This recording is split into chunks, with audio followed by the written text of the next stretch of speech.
Hello everyone, welcome to another episode of Cricket Canvas. Today we are joined by veteran cricket administrator Professor Ratnakar Shetty. His name has been synonymous with cricket administration in India for decades.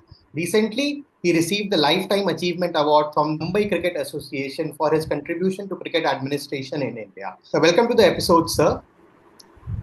Welcome, Aditya. And congratulations on receiving the Lifetime Achievement Award, sir. Thank you so much. Thank you.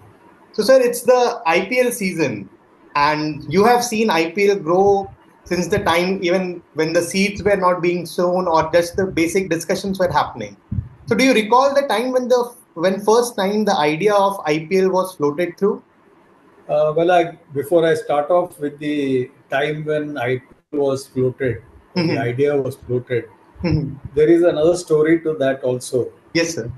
See, after the 1996 World Cup, there were at least 5 or 6 state associations who had put up floodlights. That was the first time we had a day-night games played in that World Cup.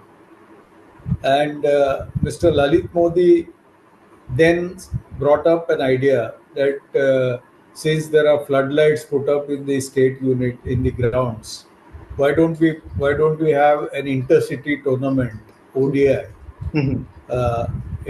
With 16 and allowing two international players in each team. That was his first idea that he floated with BCCI. Of course, he was not then popular among those office bearers at that time, and the idea was shot down. It didn't happen. So somewhere Lalit was thinking about this tournament with an earlier ODI, which was to be started because facilities were available at the state units. Things changed for him actually when Mr. Sharad Pawar became the president of the BCCI in 2005, and he was elected as the vice president from the North Zone. And he then brought up this idea again after a year that why don't we start an intercity tournament and a franchise-based one. Honestly, I don't think anybody in BCCI had even thought of this idea at that time. And to ICL started after our debacle in 2007. Z Sports started ICL, and it was thought that they will compete with BCCI domestic structure. But Lalit was all the time planning this tournament, and he came up to Mr. Pawar and suggested that he had an idea of starting a T20 tournament, which was franchise based. And I still remember the first meeting of that so-called 2020 or T20 league was held in Singapore. And Mr. Pawar told me to attend the meeting along with Mr. Bindra and Lalit Modi. Lalit had invited the CEO of Cricket Australia, English Cricket Board, and South Africa Cricket Board, and IMG, which mooted these plans or which had these plans on table, was to make the presentation to all of us. And that was the first time I came across a presentation of that type, where a tournament was thought of, a T20 format, not intercity, but franchise based, where franchise could opt for cities of their choice, and initially it would have 8 teams in the league. That was I think around 2007, just before the T20 World Cup. And we came back from Singapore, and Lalit made a presentation to the office bearers, including Mr. Pawar at that time, as to what were the plans that he was looking at. And to make it better for us, I think the winning of the inaugural T20 World Cup by the Indian team led by Dhoni made a lot of impact for the takeoff of this T20 league. Honestly, I think the timing was such that it was the right time or moment for a tournament which was planned. That's how it all began in 2007, and immediately in 2007 there was a meeting, a press conference called in Delhi, and some of the top players of India and other boards attended that press conference where these plans of T20 league were first announced in public by the BCCI. And I think everybody learnt of that of the plans of BCCI at that press conference. Okay. Okay. So, when you first heard about it in Singapore, in the meeting in Singapore, what was your reaction? Did you think that it will succeed? Well, I think there was nobody in BCCI, for that matter, had thought that IPL will take off in such a way, in such a manner, because people are not sure as to who is going to buy the teams and whether we are ready for a tournament of this type, and therefore, in terms of starting an IPL, there were question marks at that time of how it will progress, and nobody realized that within a year it will be an amazing event that was started in India. So, I mean, what was the reaction of the other cricket boards, like you mentioned, Cricket Australia, England Cricket Board? What was their reaction?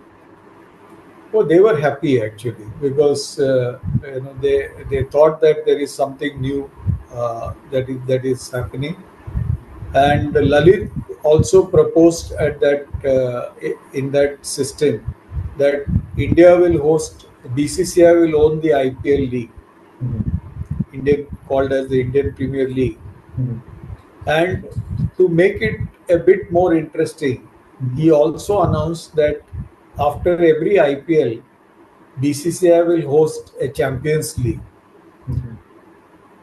and Champions League would have teams, the winning and runner-up team from the IPL, the winning team of the T20 leagues conducted in each of the other boards by the other boards. So it would keep the action going. One would be the IPL, which will be 8 team, and then the Champions League will be an addition at much later during the month of October or November. So boards were interested. Cricket boards looked at it as an incentive to their players, and of course, at that time, as I repeat again, nobody was sure of the financials of this tournament, but the idea was great and it was welcomed by everybody. Okay. So, apart from Mr. Lalit Modi, was there anyone within the BCCI or in the cricket community who was really confident that this is going to really go on to a different level?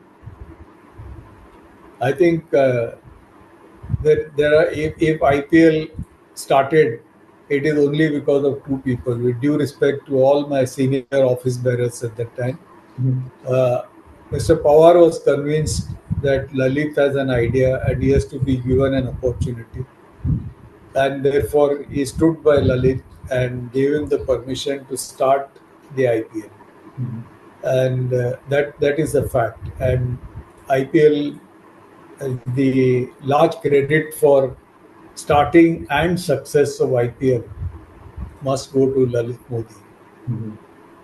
Okay. And you have worked with him for a long time, even before the IPL came up. He was with the Rajasthan Cricket Association, with the Himachal Cricket Association. How was your experience working with him? Well, I think I worked with him a lot during the Champions Trophy 2006, which we were hosting. and he had his ideas, he had his way of working. He was, sometimes as if he was possessed, and he wanted to do something according to his own ideas, which he thought was the correct one. Uh, Now that sometimes becomes a problem, because when you're working for an institution which has a structured governance, one has to take people together uh, when you want to do something of this nature. And Lalit most of the time was confident about what he wanted to do, and he did succeed to a large extent. And even Rajasthan Cricket Association, as you rightly said, I think at that time he could influence the state government to give him a lease for Savai Mansingh Stadium, where he built a wonderful indoor cricket academy, one of the earlier academies in India, and a residential building with all facilities connected to the academy. I think he had his ideas. He knew that he had to push things to get it implemented. And fortunately for him, as I said earlier, he had Mr. Sharad Pawar as the chair, the president of the BCCI, who supported him. Mhm. Okay. In your book, which was published few years back, you have mentioned about this chapter about probably what could have gone wrong with Mr. Lalit Modi. And having seen everything from close quarters, can you elaborate more on that? What really could have gone wrong with him? Well, I think the basic problem, as I said just a few minutes earlier, was he was a one man show, Mhm. whereas BCCI was an institution which was almost 75 years old, Mhm. and it had its own rules, regulations, and the way of functioning, because decisions had to be taken at different levels. The working committee had to be convinced. The working committee, once convinced, it had to go to the general body to seek its confirmation that we could go ahead with the tournament, which had already been named as the Indian Premier League. uh, that was something which always was to be time consuming, whereas Lalit was a man in a hurry. He wanted things to happen. He would get irritated by these systematic meetings that have to take place, and that is where I think he rubbed the wrong way with the administrators in those days, because he failed to understand that they were accountable not only to BCCI and the state units, but to the country for whatever decisions that are taken, and if that doesn't work out.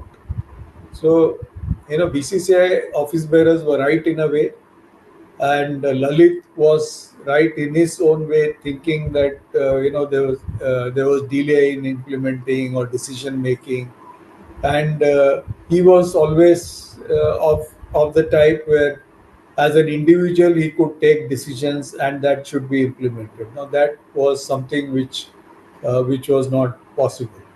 Mhm. Okay. Yeah, I mean, BCCI has a long history, and trying to get through that probably didn't work out for him. Now, moving on, for you personally, it must be really satisfying to see how the league has progressed, grown over the years to become the biggest league, biggest cricket league in the world without any doubt. Uh, as per you, what has been the biggest positive to come out of the IPL? Well, I think uh, when this the whole process took place and BCCI gave the go ahead, the first thing that we had to do was the put out a tender for franchise owners, to the league owners, and there were 8 teams, 8 cities were identified, so they would be owning the teams in those cities. And at that time, even it was thought that the franchise owners will help in the development of cricket in those around surrounding those cities, so that the state unit and the area around it would benefit, because their cricketers would be able to be nurtured by the franchise owners. That was one. uh, I still remember, I must tell this to your viewers, that I still remember that the tenders were floated for franchise ownerships, and it was if I'm not mistaken, the tenders were to be opened in the first week of Jan, and the those who are involved with share markets will remember that the markets crashed badly in mid December, and therefore there was always a doubt as to who will come forward in this situation to buy a team or invest into a team, not knowing what is there in future for that league.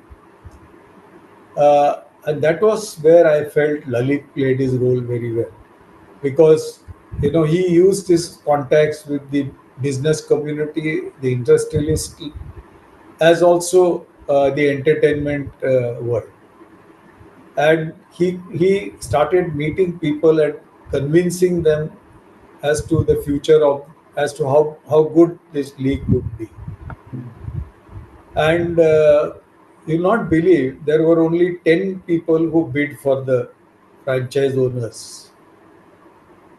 We thought a lot of people would come forward, but out of the 10 also, I think most of them were people to whom Lalit had spoken one to one and convinced them to take up the teams.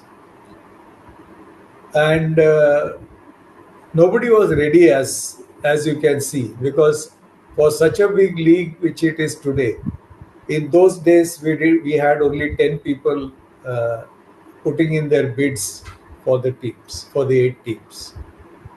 That's how it explains the importance of his role in talking individually to people and making it possible. uh, Similarly, the players auction was something which was never heard of in Indian cricket earlier. And there were going to be players who were going to come from all the other boards. So the understanding had to be reached with the other boards also about conditions, rules, regulations that will be followed for allowing their players to participate in this IPL. So all that was happening for the first time. In fact, in those days, I still remember after the auctions happened, there was a huge criticism of BCCI, including uh, politicians at that time, who didn't like this idea of cricketers being auctioned, uh, to be bought by industrialists or team owners. They thought that this was not a good thing that was happening. But finally, the teams were done. The franchise owners picked their teams through an auction, the first auction that took place ever. And all of them, of course, had their own problems, they were also not sure. And the IPL took off. The Sony Max was the media broadcaster at that time. Even that was not so much of a problem, because no broadcaster was really coming forward for a bid at that time. And Sony got the contract for 5 years, for the first 10 years, sorry. And the first match of the IPL, I can't forget it, because those of you have seen that at Bengaluru, Malia versus the KKR versus RCB match, which was played, and McCallum scoring that 100 in the first match itself.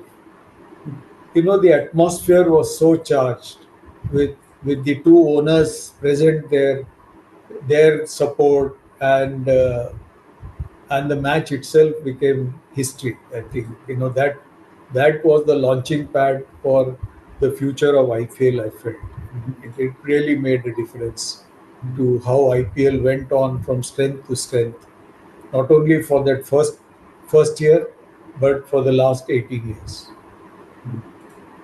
Absolutely. I mean, even after 18 years, we still talk about that knock from McCallum and the atmosphere that it generated. You very rightly said that the presence of team owners and the way they were charged up was really motivated. Not just the players, but even the fans thought that everyone is very serious about it. It's not just some entertainment that is going on. They mean some business, and it was entertaining, cricket and entertainment. And I think that is what has IPL has meant for the Indian cricket fans, especially. I think you put it rightly. It's cricket and entertainment which was provided by IPL, and it took off very well. Mhm. So now that it has been 18 years since the IPL came, of course, there have been many controversies surrounding the IPL, which is not very surprising given the money and the showbiz that it has got. But is there anything that BCCI or the cricketers should be really worried about in future about the IPL? Or you think that there is something that people should be really thoughtful while it grows further? Well, I think the best thing that BCCI did at that time when planning for IPL was to have a governing council with Mr. S.M. Sunil Gavaskar, Ravi Shastri, and Nawab Patodi on that committee.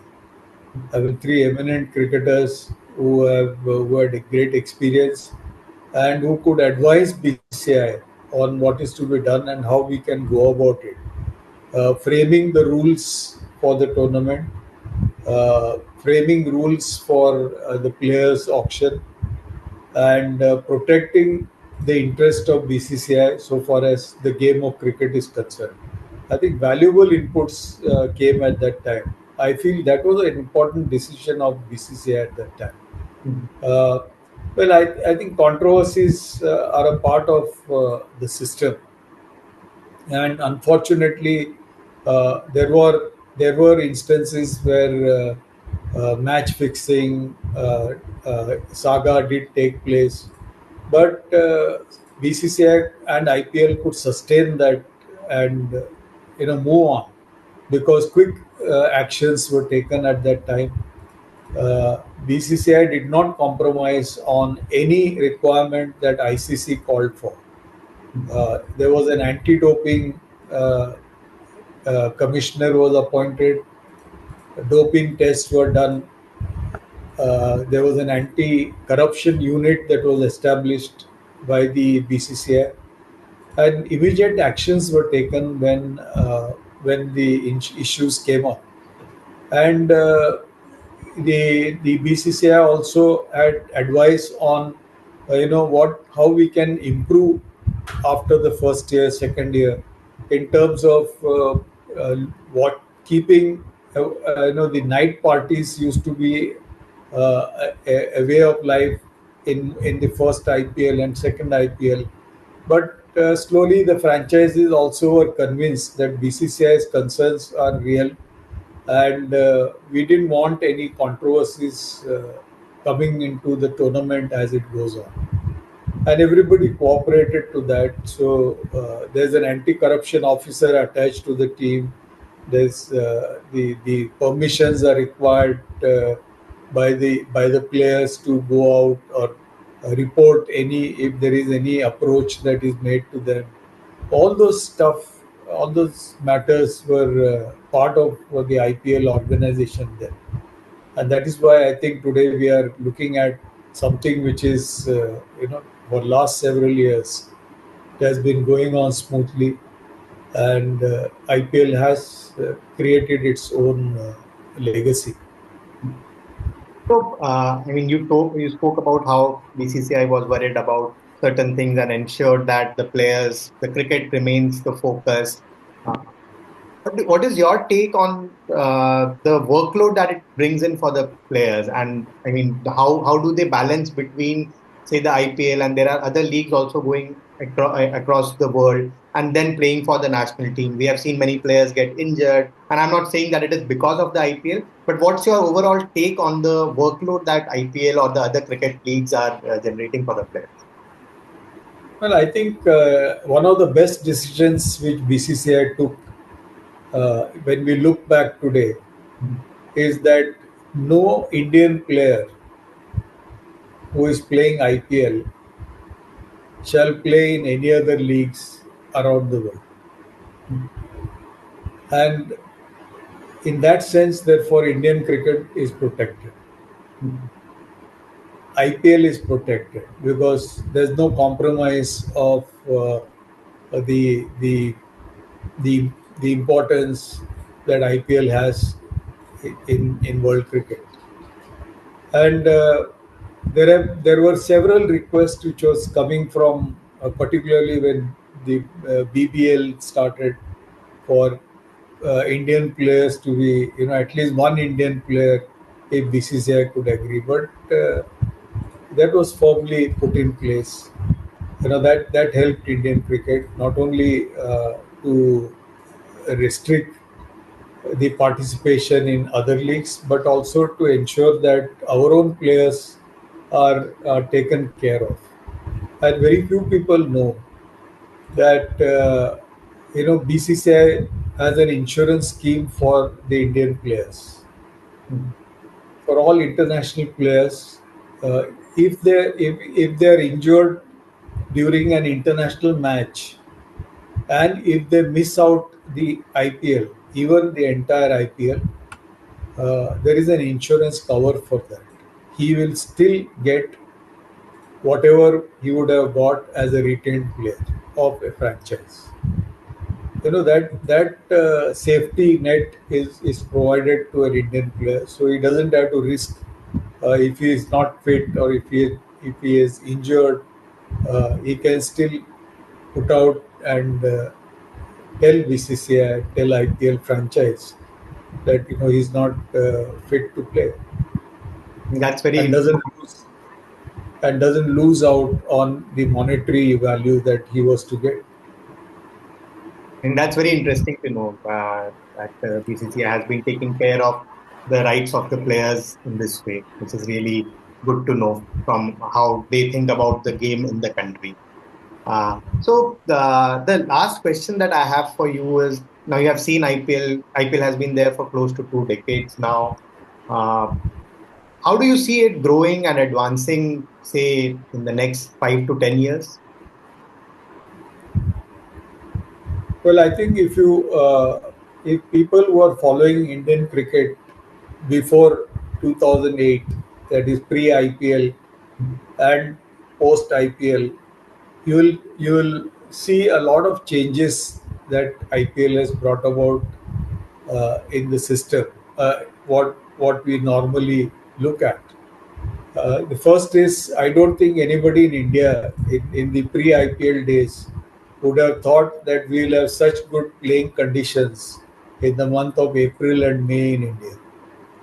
Because our domestic cricket is to end by March end or April first week at the most. Most of the players used to then go to England and play in the leagues. There was nothing happening in India at that time for 3 or 4 months.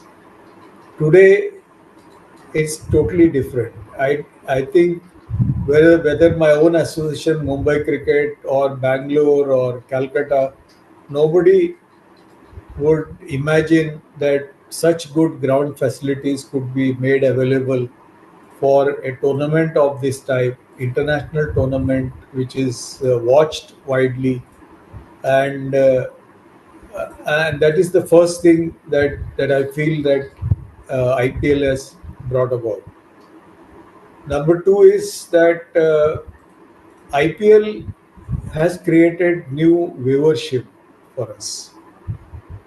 There are people who are glued to television, families who watch IPL, so much so that films had to be delayed for release It's a fact actually, and the viewerships are increasing after every IPL.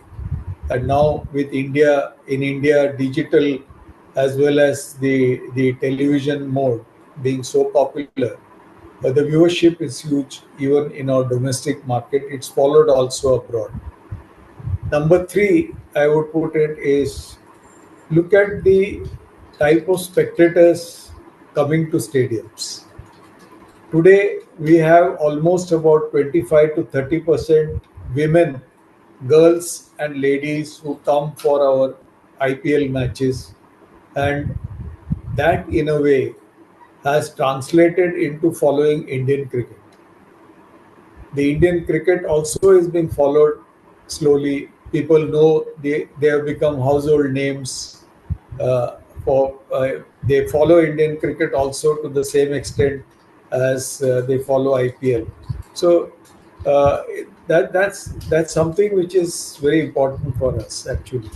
As a result, all the stadiums that you see are interested and taking up work to improve the spectator related facilities at the stadium to make it more spectator friendly is the idea that most of the centers are taking up and spending money on today. Uh, with all these positives that you see, uh, IPL has nothing to worry about as far as the future is concerned. It is strongly entrenched uh, as far as the game is concerned.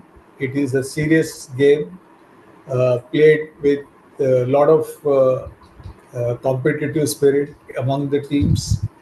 The franchises are doing their bit in spotting talent, and one of the best things that happens is that every year you have 5 or 10 new players who emerge from unknown cities where they have not there's not much of cricket there, but through their interest and they have not even played for their state sides. But these talent scouts of these franchises, they go around the whole country and pick these boys. So these are positives which are there, and therefore, uh, other leagues can go on. We have no problems with the leagues that take place other than in IPL.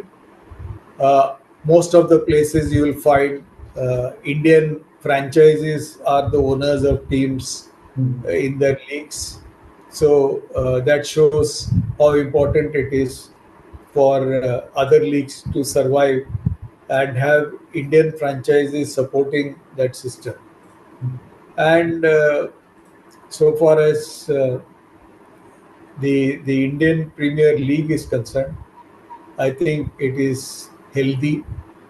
It takes care of itself, and it doesn't worry about what happens outside its periphery. That's wonderful to know, sir. It has been an absolute pleasure talking to you, sir, and hearing about how the IPL came up. And we are glad to hear that the future looks also promising, and there is nothing that the fans should be worried about. So, thanks again for your time. It was an absolute pleasure talking to you, sir. Thank you, Aditya. Thank you so much.